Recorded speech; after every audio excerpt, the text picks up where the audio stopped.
तो आज है हमारा लेक्चर नंबर 11। आप सबको पता है कि किसी भी काम को करने के लिए डिवोशन और डेडिकेशन बहुत ही जरूरी होता है, राइट। बिना डिवोशन और डेडिकेशन के हम कोई भी काम आसानी से नहीं कर सकते, हम अपने टारगेट तक नहीं पहुंच सकते। तो वैसे ही डिवोशन और डेडिकेशन दिखाने वाले एक साइंटिस्ट थे, अल्फ्रेड वर्नर जिसी के कॉन्सेप्ट के बारे में आज हम लोग स्टडी करेंगे। ये पहला साइंटिस्ट था जिन्होंने कॉम्प्लेक्सेस या संकुल यौगिकों के प्रॉपर्टी के बारे में, उसके बॉन्डिंग नेचर के बारे में स्टडी करना स्टार्ट किया था। और ईयर था 1892 में इसने सबसे पहली बार कॉम्प्लेक्सेस का स्टडी करना स्टार्ट किया। और साल भर के कड़ी मेहनत के बाद में, याद रखेंगे, साल भर के कड़ी मेहनत के बाद में उसने अपने जितने भी एनालिसिस था उसके बेसिस पे अपना एक कॉन्सेप्ट डेवलप किया, अपना एक थ्योरी दिया। और थ्योरी कब दिया उसने? 1893 में उसने अपना थ्योरी को पब्लिकली प्रपोज्ड किया, पब्लिकली शो किया। तो उसके कॉन्सेप्ट में क्या क्या खास बातें थी, उसने क्या क्या एनालिसिस किया, आज के इस क्लास में हम कंप्लीटली जानेंगे कि what is the theory of Werner का सिद्धांत क्या है, क्या पोस्टुलेट्स, क्या प्रॉपर्टीज, क्या क्वालिटीज, इन सारे चीज के बारे में हम डिटेल में स्टडी करेंगे। तो वर्नर ने अपने स्टडी के लिए कोबाल्ट क्लोराइड और अमोनिया का मिक्सचर लिया। याद रखेंगे, कोबाल्ट क्लोराइड और अमोनिया का मिक्सचर लिया तो उसको अलग अलग टाइप के 4 कंपाउंड्स मिले, राइट। कितने टाइप के कंपाउंड्स मिले? उसके टोटल 4 टाइप के कंपाउंड्स मिले। वो कंपाउंड्स क्या क्या थे? पहला कंपाउंड था इस तरीके से CONH3 6Cl3, ये पहला कंपाउंड। दूसरा कंपाउंड था CONH3 5Cl ट्वाइस। तीसरा जो कंपाउंड था CONH3 5Cl2 और बाहर में लगा एक Cl। चौथा वाला भी लगभग सेम ही था, यहां भी होगा 4 CONH3 4Cl ट्वाइस Cl। ये आपको दोनों बिल्कुल सेम नजर आ रहे होंगे। थर्ड और फोर्थ जो कॉम्प्लेक्सेस है वो आपको बिल्कुल सेम नजर आ रहे हैं। फॉर्मूला बाय सेम है बट बाय नेचर ये दोनों के दोनों थोड़ा सा डिफरेंट है। दोनों एक दूसरे के आइसोमर्स हैं, एक को हम सिस बोलते हैं और दूसरे को हम बोला करते हैं ट्रांस। तो दोनों में से किसी एक को आप सिस मान लीजिए और एक को ट्रांस मान लीजिए, लेकिन दोनों का कलर डिफरेंट होता है। कलर्स क्या क्या होते हैं, कलर्स आपको लिख देते हैं, बता देते हैं। तो पहले वाले जो कॉम्प्लेक्स मिला इसका कलर था येलो, फिर पर्पल, वॉयलेट और ये कलर था ग्रीन। उसको स्टार्टिंग में 4 कॉम्प्लेक्सेस मिले जिनका कलर था येलो, पर्पल, वॉयलेट और ये था ग्रीन। इस तरीके से उन्हें 4 कॉम्प्लेक्सेस मिले और 4 कॉम्प्लेक्सेस का जो कलर था बिल्कुल अलग अलग था। केमिकल और फिजिकल प्रॉपर्टी भी उसकी अलग अलग थी। फिर उसने इसके ऊपर फिर से एक्सपेरिमेंट किया और कुछ इंपॉर्टेंट एनालिसिस के लिए फिर से रेडी हुआ। फिर क्या किया, उसको प्रॉपर्टीज देखने को मिले, क्या उसके एनालिसिस से सामने आया वो हम आपको आगे बताने वाले हैं। इन सभी कॉम्प्लेक्सेस का रिएक्शन उन्होंने सिल्वर नाइट्रेट के साथ कराया। याद रखेंगे, इन सभी कॉम्प्लेक्सेस का रिएक्शन उन्होंने सिल्वर नाइट्रेट AgNO3 के साथ में कराया। तो उन्हें क्या क्या ऑब्जर्वेशन मिला, आइए देखते हैं। तो वर्नर ने सारे 4 कॉम्प्लेक्सेस का रिएक्शन सिल्वर नाइट्रेट से कराने के बाद कुछ रिजल्ट निकाले। रिजल्ट क्या था कि यहाँ जो क्लोरीन आपको नजर आ रहा है इसके साथ जुड़ा हुआ, वो AgNO3 के साथ रिएक्शन कराने पर AgCl के फॉर्म में प्रेसिपिटेट हुआ करते थे। बैलेंस नहीं है, बैलेंस कर लेते हैं। यहाँ पे पहले केस में उसको 3 मोल ऑफ AgCl मिला, दूसरे के केस में 2 मोल्स ऑफ AgCl मिला, और बाकी के 2 केस में AgCl का एक मोल प्रेसिपिटेट या अवक्षेप के रूप में उसको प्राप्त हुआ, अवक्षेप के रूप में मिला। उससे उसने ये कंक्लूजन निकाला कि AgCl प्रेसिपिटेट के रूप में क्यों बाहर निकल रहा है। तो कहने का मतलब ये था कि उसने कुछ डिसाइड करना चाहा, कुछ सोचना चाहा कि AgCl ही क्यों। तो उसने ये डिसाइड किया कि जो भी पार्ट है या जो भी आयन है जो स्क्वायर ब्रैकेट के बाहर है, स्क्वायर ब्रैकेट के बाहर मींस जो आउटसाइड में, जिसको हमने स्टार्टिंग में क्या बोला था, काउंटर आयन बोला था, वो काउंटर आयन इसके आयन फॉर्मेशन में सबसे इंपॉर्टेंट रोल प्ले करता है, राइट। मींस यहाँ पे जो क्लोरीन है वो इसके आयन फॉर्मेशन में बहुत इंपॉर्टेंट रोल प्ले करेगा, यहाँ पे क्लोरीन है वो आयन फॉर्मेशन में इंपॉर्टेंट रोल प्ले करेगा, और ये भी उसके आयनिक फॉर्म होने के लिए बहुत ही इंपॉर्टेंट रोल प्ले करता है। और साथ ही साथ उसने ये बात भी कंक्लूड किया कि इसकी वैलेंसियां भी 2 टाइप्स की होती हैं, राइट। इसकी जो वैलेंसियां होती है वो 2 टाइप्स की होती है। जो उसके आयन फॉर्मेशन के लिए रिस्पॉन्सिबल हो उसे उसने प्राइमरी वैलेंसी कहा, और जो उसके आयन फॉर्मेशन के लिए रिस्पॉन्सिबल नहीं होता है उसे उसने सेकेंडरी वैलेंसी का नाम दिया, राइट। उसने उसे उसका सेकेंडरी वैलेंसी का नाम दिया, जिससे आयन फॉर्मेशन का कोई रोल नहीं है ऐसे मॉलिक्यूल्स को या ऐसे ग्रुप को उसने सेकेंडरी वैलेंसी का नाम दिया गया। इस तरीके से वर्नर ने पहला कॉन्सेप्ट ये दिया कि इसकी 2 टाइप्स ऑफ वैलेंसी हुआ करती हैं। फिर दूसरा चीज उसने ये कंक्लूड किया कि इससे टोटल आयंस कितने बनते हैं, टोटल आयंस कितने बनते हैं, इसके आधार पे उसने जितने भी कॉम्प्लेक्सेस थे उसकी कंडक्टिविटी को बताना चाहा। Means more number of ions होंगे तो उसकी कंडक्टिविटी क्या होगी, ज्यादा होगी। जब भी हम उसे एक्वस सॉल्यूशन में या जलीय विलयन में घोलेंगे तो उतनी ही ज्यादा संख्या में आयन का निर्माण होगा, आयन का फॉर्मेशन होगा, और वो उसकी आयनिक कंडक्टिविटी या इलेक्ट्रिकल कंडक्टिविटी के बारे में बताएगा। जैसे पहले के केस में आप आराम से देख सकते हो कि यहाँ से अगर मैं इसको ब्रेक डाउन करूंगा तो टोटल 4 आयंस मिलेंगे मुझे, राइट। टोटल कितने आयंस मिलेंगे, 4 आयंस। ये फ्रंट वाला आपके पास +3 हो जाएगा, और ये हो जाएगा कितना, -3, बट ये इसका एक ही मोल बनेगा, इसका टोटल कितना मोल बनेगा, 3 मोल्स। मींस मैं इसको लिख सकता हूँ कितना, 1:3, 1:3। नाइट्रेट का टोटल कितना आयंस मिलेगा मुझे, 3 आयंस मिलेगा, और एक कॉम्प्लेक्स वाले हिस्से का मुझे 1 आयन मिलेगा। दूसरे केस में जाऊंगा तो कॉम्प्लेक्स वाला 1 पार्ट और ये नाइट्रेट वाला मुझे मिलेगा कितना, 2 पार्ट्स। मींस टोटल आयंस हो जाएंगे कितना, 3। यहाँ से टोटल मुझे 3 आयंस मिलेगा।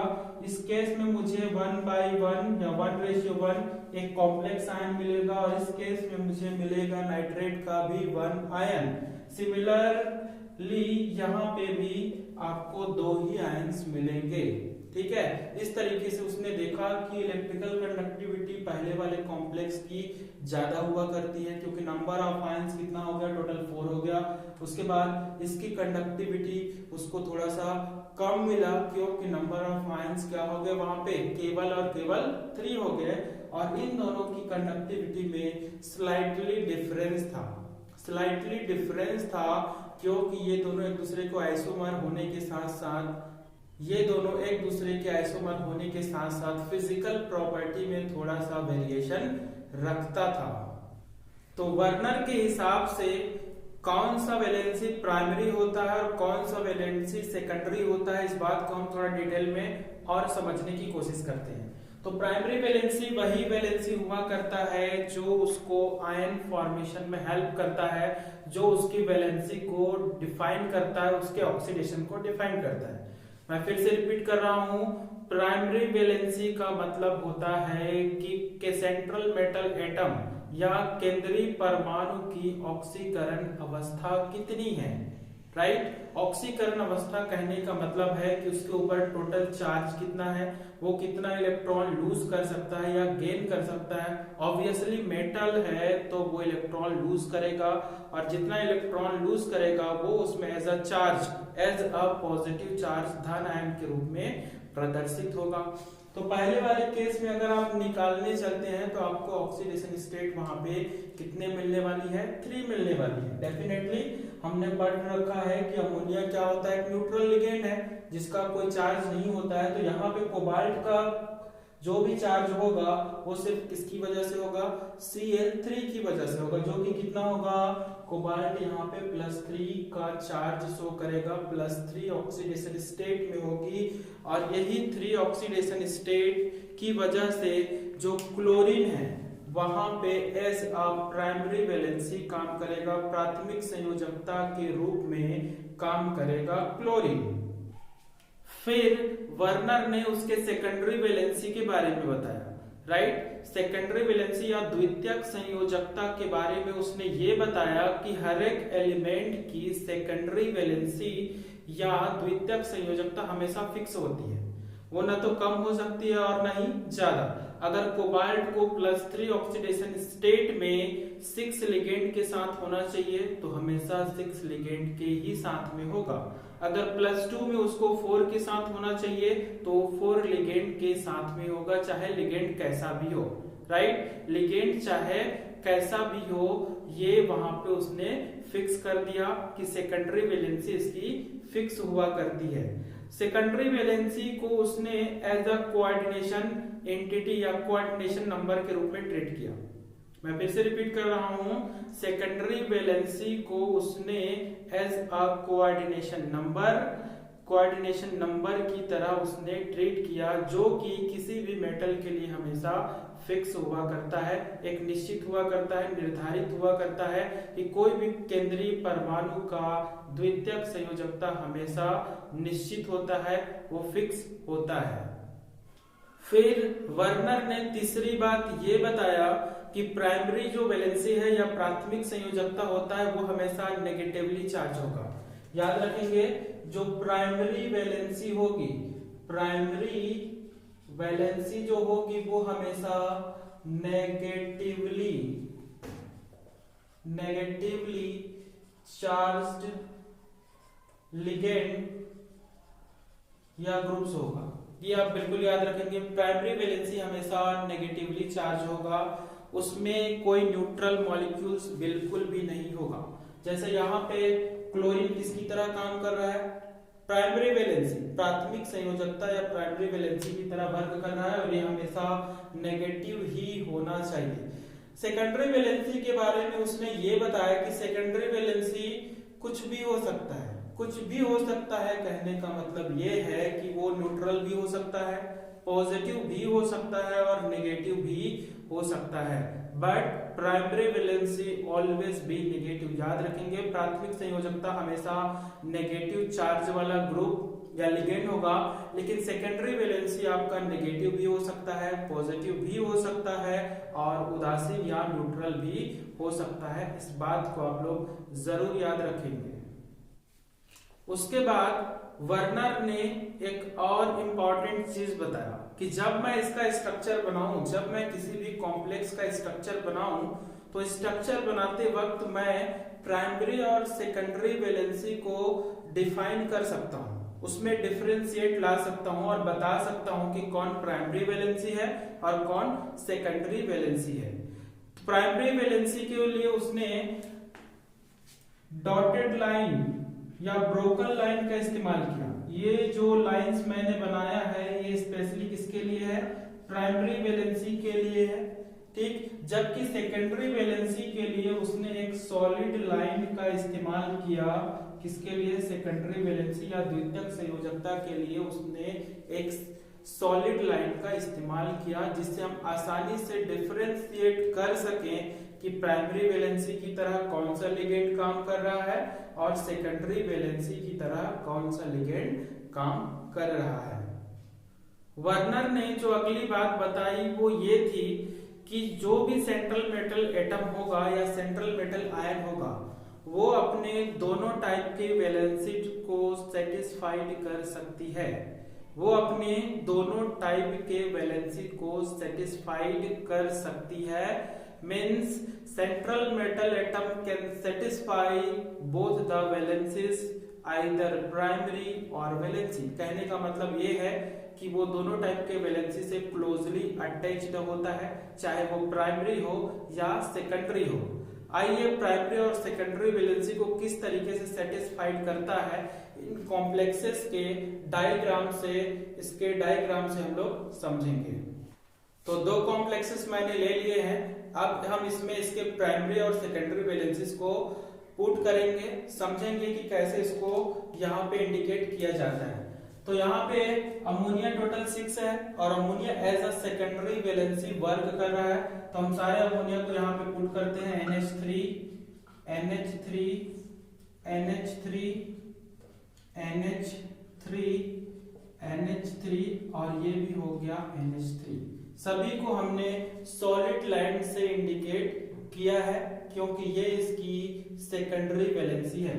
अब रही बात क्लोरीन का, क्लोरीन बिहेव कर रहा है यहाँ पे एज अ प्राइमरी वैलेंसी और प्राइमरी वैलेंसी को हम डॉटेड लाइन से इंडिकेट करते हैं, ब्रोकन लाइन से इंडिकेट करते हैं। तो आप कहीं से भी 3 क्लोरीन इस तरीके से निकाल दीजिए और इसके साथ में ऐड कर दीजिए एज अ डॉटेड लाइन के फॉर्म में इस तरीके से। तो ये हो जाएगा इसका रिप्रेजेंटेशन, जहां पे ये 6 अमोनिया उसके सेकेंडरी वैलेंसी को रिप्रेजेंट कर रहा है, लेकिन ये जो 3 क्लोरीन है वो उसके प्राइमरी वैलेंसी को रिप्रेजेंट कर रहा है। एक बात और इम्पोर्टेंट है कि यहाँ पे हम इसका स्ट्रक्चर ऑक्टाहेड्रल बना के रखे हुए हैं, राइट। इसकी जो ज्योमेट्री है वो ऑक्टाहेड्रल ही हमने क्यों बनाया है, तो वर्नर ने इसके पीछे भी लॉजिक ये बताया कि जो इसकी सेकेंडरी वैलेंसी होती है वो डायरेक्शनल होती है, दैशिक, डायरेक्शनल या दैशिक होती है। इसका मतलब ये कि वो डिसाइड करेगा कि जो कॉम्प्लेक्स है उसमें सेंट्रल मेटल एटम या कॉम्प्लेक्स की ज्योमेट्री, ज्यामिति क्या होगी। तो आप याद रखेंगे कि जो सेकेंडरी वैलेंसी हुआ करता है वो हमेशा उसके ज्योमेट्री डिसाइड करेगा। 6 लिगेंड होने पे हम सबको पता है ऑक्टाहेड्रल कॉम्प्लेक्सेस हम लोग बनाया करते हैं, और 4 लिगेंड होने पे हम लोग स्क्वायर प्लेनर, वर्ग समतली या टेट्राहेड्रल या चतुष्फलकीय संरचना बनाया करते हैं। तो हमेशा जो सेकेंडरी वैलेंसी होगा वो डायरेक्शनल होगा, जो उसकी ज्योमेट्री डिसाइड करेगी, और प्राइमरी वैलेंसी नॉन डायरेक्शनल होगा जिससे ज्योमेट्री का कोई लेना देना बिल्कुल भी नहीं होता है। अब सेकंड कॉम्प्लेक्स में प्राइमरी और सेकेंडरी वैलेंसी को हम रिप्रेजेंट करते हैं। यहाँ पे सेकेंडरी वैलेंसी के फॉर्म में 5 अमोनिया है और 1 क्लोरीन है, लिखते जाते हैं NH3 NH3 NH3 NH3 NH3 और ये हो जाएगा Cl, क्योंकि 5 अमोनिया और 1 क्लोरीन है। यहाँ पे टोटल फिर से 6 सेकेंडरी वैलेंसी है, हमने इस तरीके से लिख दिया। अब हमारे पास बचा बाहर में 2 क्लोरीन, ठीक है। तो 2 क्लोरीन को हम इस तरीके से कहीं भी लाइन खींच करके रिप्रेजेंट कर सकते हैं, ये हमने रिप्रेजेंट कर दिया, ठीक। लेकिन एक काम अभी भी बचा हुआ है, वो काम ये है कि हमने अभी थोड़ी देर पहले ये बताया कि सेंट्रल मेटल एटम हमेशा दोनों वैलेंसीज को सेटिस्फाइड करती है, राइट। मींस यहाँ पे जो क्लोरीन है वो दोनों की तरह काम करेगा, दोनों की तरह काम करेगा। इसका मतलब ये है कि ये प्राइमरी वैलेंसी की तरह भी वर्क करेगा और सेकेंडरी वैलेंसी की तरह भी वर्क करेगा। अब हम नेक्स्ट कॉम्प्लेक्स में प्राइमरी और सेकेंडरी वैलेंसी को रिप्रेजेंट करते हैं। नेक्स्ट कॉम्प्लेक्स हमारे पास CONH3 4Cl twice and Cl as a counter ion या आयनिक स्फीयर के फॉर्म में है। तो रिप्रेजेंट करते हैं, अमोनिया है आपके पास में total 4 NH3 NH3 NH3 NH3, ये अमोनिया हो गए 4, साथ ही साथ 2 क्लोरीन भी है एज अ सेकेंडरी लिगेंड, और एक क्लोरीन जो है आउटसाइड ऑफ द स्फीयर है जिसको हम एज अ डॉटेड लाइन यहाँ पे रिप्रेजेंट करेंगे। फिर से वही बात, अब यहाँ पे 2 क्लोरीन जो है प्राइमरी की तरह भी काम करेगा और सेकेंडरी की तरह भी काम करेगा, इसलिए यहाँ पे मैं फिर से डॉटेड लाइन या ब्रोकन लाइन रिप्रेजेंट करूंगा। क्लियर, ये आपको क्लियर है कि सेकेंडरी वैलेंसी आपका पॉजिटिव भी हो सकता है, न्यूट्रल भी हो सकता है और नेगेटिव भी हो सकता है।